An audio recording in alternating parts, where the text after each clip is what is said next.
Hello అండి. Welcome back to our channel సరే story time. ఈరోజు చెప్పుకోయే కథ 'ప్రాణసఖి'. కథలోకి వెళ్ళబోయే ముందు తప్పకుండా లైక్ చేసి, కామెంట్స్ ఇచ్చి సబ్స్క్రైబ్ చేసుకోండి ఫ్రెండ్స్. ఇక ఆలస్యం ఎందుకు, ఈరోజు కథ ఏంటో చూసేద్దామా? 'ప్రాణసఖి' 13th ఎపిసోడ్. సిరి అరిచినట్లుంది అంటూ లోపలికి వెళ్ళి సిరి అని పిలిచి రూమ్లో చూశాడు రిషి. రూమ్లో లేదు. వాష్రూమ్ డోర్ తీసి ఉంది. వెంటనే అక్కడికి వెళ్ళాడు. సిరి గీజర్ స్విచ్ పట్టుకొని అరుస్తూ ఉంది. రిషి చూసి సిరి అని పట్టుకోబోయి అంతలోనే కరెంట్ షాక్ ఏమో అని అనుమానం వచ్చి వెంటనే బయటకు పరిగెత్తుకుంటూ వచ్చి మెయిన్ ఆపేసి పైకి వచ్చాడు. రిషి పైకి వచ్చి ఫోన్లో లైట్ వేసి సిరి సిరి అని పిలుస్తూ లోపలికి వచ్చేసరికి సిరి కింద పడిపోయి ఉంది. సిరి సిరి అంటూ చెంపల మీద కొడుతూ బకెట్లో ఉన్న నీళ్లు తీసి సిరి మొహం మీద చల్లాడు. సిరి నెమ్మదిగా కళ్ళు తెరిచి రిషి ఏమైంది అని లేచి కూర్చుంది. గీజర్ వేస్తుంటే షాక్ కొట్టినట్లుంది సిరి. అవునా, నువ్వు వచ్చినప్పుడే ఈ రూమ్ వాడతాం కదా రిషి, అదే తెలియలేదు. రేపు ఎలక్ట్రీషియన్ పిలిచి చూపిద్దాంలే సిరి, నువ్వు బాగానే ఉన్నావు కదా అని అడిగాడు రిషి. ఈ చెయ్యే కొంచెం నొప్పిగా ఉంది, అంతే, ఇంకేమీ లేదు. సరేరా, నా రూమ్లో గీజర్ వేస్తాను, స్నానం చేద్దాం అని లేచింది. నువ్వేమీ వేయొద్దులే, నేను చూసుకుంటాను, నువ్వు కొంచెం సేపు రెస్ట్ తీసుకుందు పదా అన్నాడు. ఇప్పుడు నాకేమైంది, నేను బాగానే ఉన్నాను కదా అన్నది.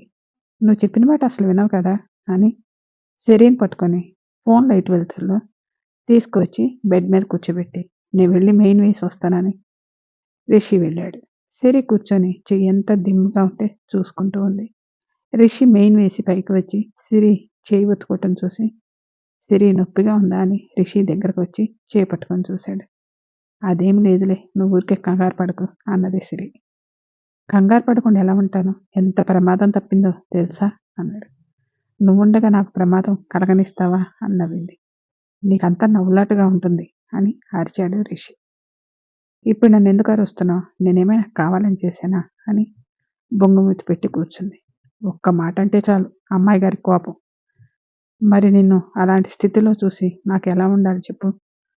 సరే, ఇంకెప్పుడు ఇలా జరగకుండా చూసుకుంటుంది. రా వెళ్దాం, ఇంట్లో ఎప్పుడు బయలుదేరావో స్నానం చేసి భోంచేద్దు అని అన్నది. నాకేమీ నిద్ర రావటం లేదు సిరి, ముందు స్నానం చేస్తానని సిరి రూమ్కి వచ్చి తానే వెళ్ళి గీజర్ వేశాడు. సరే రిషి, నేను వెళ్ళి వంట చేస్తాను, నువ్వు స్నానం చేసి వచ్చేయని వెళ్తుంటే సిరిని పట్టుకొని ఆపాడు రిషి. నేను రెస్ట్ తీసుకోమంటే ఎక్కడికి వెళ్తున్నావు? నాకేమీ కాలేదని చెప్తున్నాను కదా రిషి. ఇప్పుడు నీకేమైంది పడుకోవటానికి అని అన్నాడు. నేను పడుకుంటే వంట ఎవరు చేస్తారు చెప్పు.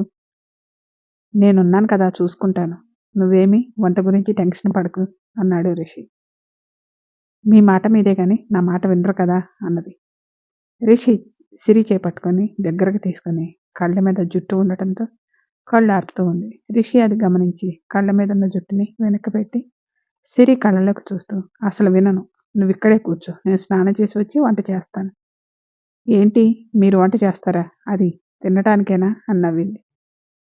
సిరి నడుం చుట్టూ చేవి బిగించి దగ్గరకు లాక్కొని సిరి కళ్ళలోకి సూటిగా చూస్తూ, ఇప్పుడు చేస్తాను కదా, తిని ఎలా ఉందో నువ్వే చెప్తూ అని అన్నాడు. ఎప్పుడైతే రిషి నడుం మీద చేయి వేసి దగ్గరకు లాక్కున్నాడు అప్పుడే సిరి ఫ్రీజ్ అయిపోయి రిషి చెప్పేది ఏది వినపడలేదు. రిషి వైపు కళ్ళు ఆర్పకుండా అలానే చూస్తూ ఉంది. సిరి మాట్లాడకుండా అలానే చూస్తుంటే రిషి సిరి అని పిలిచాడు. అయినా పలకలేదు. ఏమైంది సిరికి అని హలో సిరి మేడం అన్నాడు. అయినా కూడా నో ఆన్సర్. సిరి, నేను నీకంత నచ్చానా, కళ్ళు కూడా ఆర్పకుండా చూస్తున్నావు అని చెవులో అన్నాడు. సిరి వెంటనే రిషికి దూరంగా జరిగి అదేం లేదు, నువ్వు ఏమిటి అలా పట్టుకున్నావు అని అడిగింది. నేను ఎలా పట్టుకున్నాను, ఇలా నడు జుట్టు చేయి వేసి పట్టుకున్నాను అంతే కదా అంటూ మళ్ళీ ఓణీలోకి చేయి పెట్టి నడుం గట్టిగా పట్టుకున్నాడు. రిషి అలా చేసేసరికి సిరి గుండె వేగం పెరిగింది. రిషి వదులు అంటూ దూరం జరిగి గుండె మీద చేయి వేసుకుంది. రిషి గమనించి, సిరికి నా స్పర్శ తగిలితే నీ గుండె వేగం పెరుగుతుంది అంటే నా ప్రేమను నీ మనసులో దాచుకున్నావా? ఆ ప్రేమను ఎలా బయటికి తీసుకురావాలో నాకు తెలుసుగా అనుకొని, సరే సిరి, నేను స్నానం చేసి వస్తానని వాష్రూమ్లోకి వెళ్ళాడు. రిషి వెళ్ళగానే బెడ్ మీద కూర్చొని రిషి అలా పట్టుకోగానే హిందూ గుండెంత వేగంగా కొట్టుకుంది. నా ప్రేమ విషయం తెలిస్తే రిషి ఏమంటాడు? ఎట్టి పరిస్థితుల్లోనూ నా ప్రేమ రిషికి తెలియకూడదు అని ఆలోచిస్తూ ఉంది. సిరి అంటూ రిషి వాష్రూమ్లో నుంచి కేకవేశాడు. ఈయన గారికి బాత్రూంలోకి వెళ్ళిన సిరి అంటూ పిలవకుండా ఉండరు కదా అని వాష్రూమ్ దగ్గరికి వెళ్ళి, ఏంటి రిషి గారు అని అడిగింది. నా రూమ్లో టవల్ మర్చిపోయాను, కొంచెం తీసుకొచ్చి ఇస్తావా అని అడిగాడు. స్నానానికి వెళ్తూ టవల్ను తీసుకెళ్లకుండా ఎలా వెళ్ళారు? ఇప్పుడు బయటకు వచ్చి సమాధానం చెప్పమంటావా అని అన్నాడు రిషి. రిషి అలా అనగానే, మీరేమి రావద్దులే బాబు, నేనే వెళ్ళి టవల్ తీసుకొస్తానని రిషి వెళ్ళి టవల్ తీసుకొచ్చి, ఇదిగో తీసుకోండి అంటూ డోర్ కొట్టించింది. రిషి చేయి బయటకు పెట్టి, ఎక్కడా అంటూ చెయ్యి అటు ఇటు కదిలిస్తుంటే సిరి చేయి పట్టుకొని, ఇదిగో అని టవల్ చేతికి ఇచ్చింది. రిషి టవల్తో పాటు సిరి చేతిని పట్టుకొని వాష్రూమ్లోకి లాగాడు. సిరికి ఏం జరిగిందో అర్థం చేసుకునేలోపు వాష్రూమ్లో ఉంది. రిషి, ఏంటి నువ్వు చేసింది అని రిషి వైపు చూడకుండానే కళ్ళు మూసుకొని కోపంగా అడిగింది. కళ్ళు తెరువు, ఇక్కడ భయపడేంతగా ఏమీ లేదులే అన్నాడు. సిరి కళ్ళు తెరిచి చూసింది. రిషి టవల్ కట్టుకునే ఉన్నాడు. టవల్ ఉంది కదా, మళ్ళీ టవల్ తీసుకురమ్మని ఎందుకు అడిగా? ఓ అదే, నువ్వు ఇస్తావా లేదని చూద్దామని నవ్వాడు.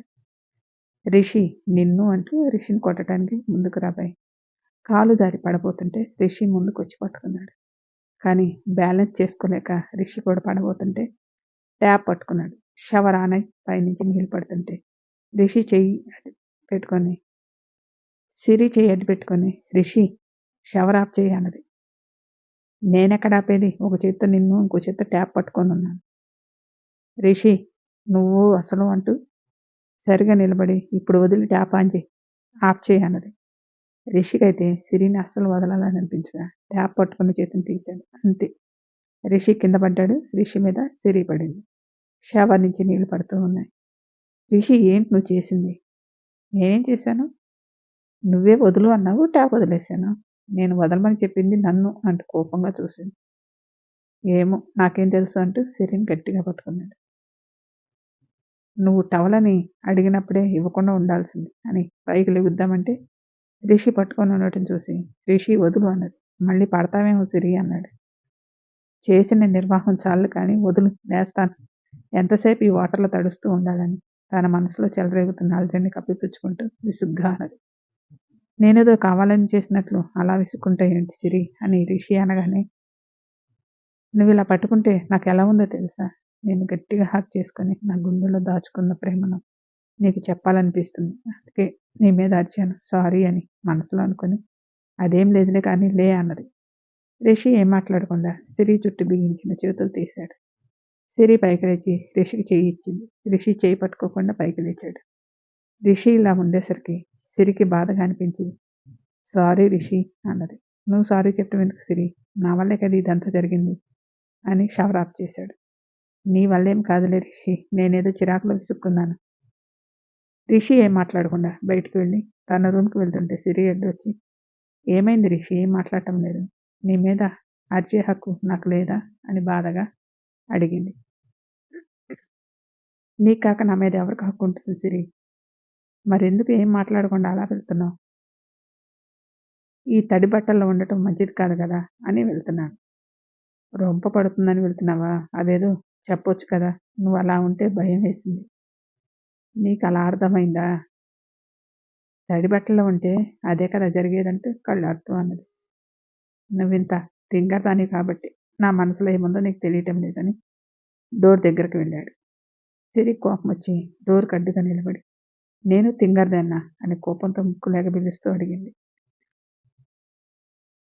ముక్కు పట్టుకొని లాగుతూ, అవును నువ్వు తింగరదానివి అన్నాడు రిషి. రిషి, నువ్వు అలా అంటే నాకు కోపం వస్తుందని వేలు చూపిస్తూ బెదిరించింది. కోపం వస్తే ఏం చేస్తావంటూ ఆ వేలు పట్టుకున్నాడు రిషి. అబ్బా, నొప్పి వదులు రిషి అని ఎగురుతూ చెప్పాడు. ఈ కొంచెం నొప్పికి ఓర్చుకోలేవు కానీ ఏదో చేస్తుందంట అని అన్నాడు. సిరి కోపంగా, నేనేం చెయ్యనా అంటూ రిషి ఎద మీద 2 చేతులతో కొడుతూ ఉంది. సిరి, ఏంటిది ఆపు అంటూ చేతులు పట్టుకున్నాడు. అయినా ఆగలేదు. చేతులు పట్టుకున్నాడని కొరికింది. సిరి అలా చేయగానే అప్పటి వరకు మనసులో ఉన్న కోరికను ఆపుకుంటున్న రిషి ఇక ఆపుకోలేక సిరి మొహాన్ని చేతిలో తీసుకొని సిరి కళ్ళలోకి చూస్తూ మొహానికి దగ్గరగా వెళ్ళాడు. రిషి అంత దగ్గరకు వచ్చేసరికి సిరి గుండె వేగం అదుకుని భయంతో వణుకుతున్న పెదాల వైపు చూస్తూ ముందుకు వంగాడు రిషి.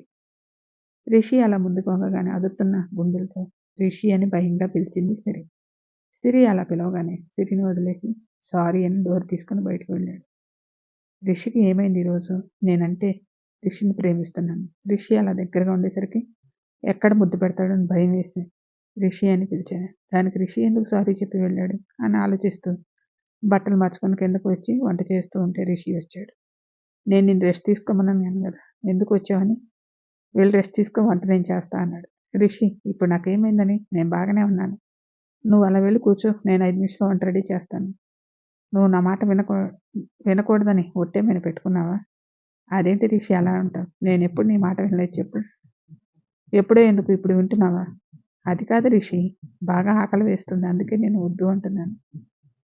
ఆకలి వేస్తే ఎవరైనా వంట చేయమంటారు, కానీ నువ్వేంటి వద్దు అంటున్నావు అని అన్నాడు రిషి. వంట తెలిసిన వాళ్ళు చేస్తే బాగుంటుంది కదా, ఇలా తెలియని వాళ్ళు చేస్తే తినగలమో లేదో కదా అని రిషి వైపు చూసింది. నేను చేసిన వంట తినటానికి పనికిరాదా అనే కదా నీ ఉద్దేశం? అయితే నేను ఖచ్చితంగా చేసి చూపిస్తాను అని సిరిని కిచెన్లోంచి బయటికి పంపి నేను పిలిచేదాకా నువ్వు కిచెన్లోకి రావద్దు అన్నాడు. రిషి, నేను చెప్పేది విను అన్నా వినలేదు. సిరి డైనింగ్ టేబుల్ దగ్గర కూర్చొని ఈరోజు రిషి ప్రవర్తన అంతా కొత్తగా ఉంది. పెద్ద అయిపోయాడు కదా, అలానే ఉంటుందిలే. ఇంత కిచెన్ ఏం చేస్తున్నాడు ఏంటో, వద్దు అని చెప్పిన తర్వాత వెళ్తే కోపం వస్తుంది. ఒక అరగంట తర్వాత రిషి ఒక్కొక్కటి తీసుకొచ్చి టేబుల్ మీద పెట్టాడు. సిరి హెల్ప్ చేస్తానని వద్దు అన్నాడు. రిషి అలా పనిచేస్తుంటే సిరి ఆశ్చర్యంగా చూస్తూ ఉంది. ఏమైంది సిరి అలా చూస్తున్నావు? అటు పుల్ల తీసి ఇటు పెట్టవు, అన్నిటికీ సిరి సిరి అంటూ పిలిచేవాడివి. అలాంటిది నువ్వు వంట చేసావంటే ఆశ్చర్యంగా ఉంది రిషి. సిరి అని పిలిచేది నువ్వు పక్కన ఉంటావనే కానీ నాకు పని చేసుకోవటం రాదని కాదు తింగరబుచ్చి అని అనుకున్నాడు. రిషి, తర్వాత ఆలోచించవచ్చు కానీ ఆకలి వేస్తుంది, ముందు తిందామా అని అడిగింది.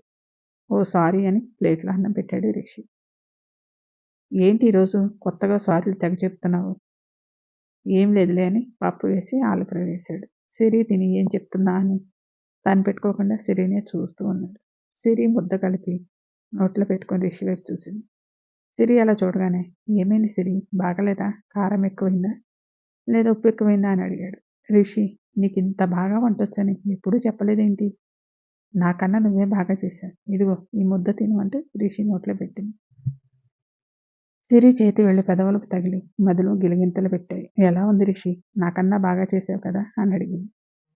నువ్వు పెట్టడం ఇంకా రుచి ఎక్కువగా ఉంది సిరి అని అనుకొని ఏమో నీకే తెలియాలన్నాడు. అబ్బా నిజం రిషి, ఈ ఆలు ఫ్రై చూడు ఎలా ఉందో అని మరొక ముద్ద పెట్టింది. నాకెందుకో నువ్వు చేసింది బాగుంది అనిపిస్తుంది. అదేం కాదు, నువ్వు తిని చూడు అంటూ సిరి తను తినటం మానేసి రిషికి భోజనం తినిపించింది. ఏ సిరి, నువ్వు తినకుండా నాకే పెట్టేస్తున్నావు. నా కోసం కష్టపడి వంట చేశావు, ఆ మాత్రం నీకు పెట్టలేనా అన్నాడు. నాకు చాలు సిరి, ఇప్పటికే ఎక్కువ తినేశాను అని ప్లేట్ ఇలాగు అన్నాడు. నీకెందుకు, నేను కడుగుతాను కదా అన్నది. కడటానికని తీసుకోలే, ప్లేట్లో అన్నం పెట్టి పప్పు వేసి నువ్వు తినకుండా నాకు పెట్టావు, నేను నీకు పెడతాను తిను అన్నాడు. వద్దులే రిషి, నేను తింటానన్నది. నువ్వు నాకు తినిపిస్తే వద్దు అన్నానా, తినలేదా అని సిరికి నోట్లో పెడుతుంటే సిరికి వాళ్ళ అమ్మ గుర్తుకు వచ్చి కళ్ళ వెంట నీళ్ళు వచ్చాయి. ఏమైంది సిరి, కారం ఎక్కువగా ఉందా, కళ్ళ వెంట నీళ్ళు వస్తున్నాయి? కారం ఏమీ ఎక్కువ అవ్వలేదు, అమ్మ గుర్తుకు వచ్చింది. చిన్నప్పుడు అమ్మ కూడా ఇలానే తినిపించేది అని బాధగా చెప్పింది. బాధపడకు సిరి, అమ్మలా చూసుకోవడానికి నేనున్నాను కదా, నీకు ఎలాంటి కష్టం రాకుండా చూసుకుంటాను అని అన్నాడు రిషి. నీకు పెళ్ళైన తర్వాత కూడా మన మధ్య ఈ స్నేహం ఇలాగే ఉండాలి రిషి అని అన్నది. నాకు పెళ్ళైన తర్వాత మన స్నేహం ఇంకా బలపడుతుంది. అంత గట్టిగా ఎలా చెప్తున్నావు రిషి?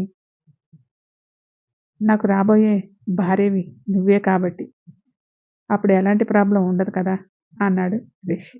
Story continue. మళ్ళీ నెక్స్ట్ ఎపిసోడ్లో కలుసుకుందాం. Thank you.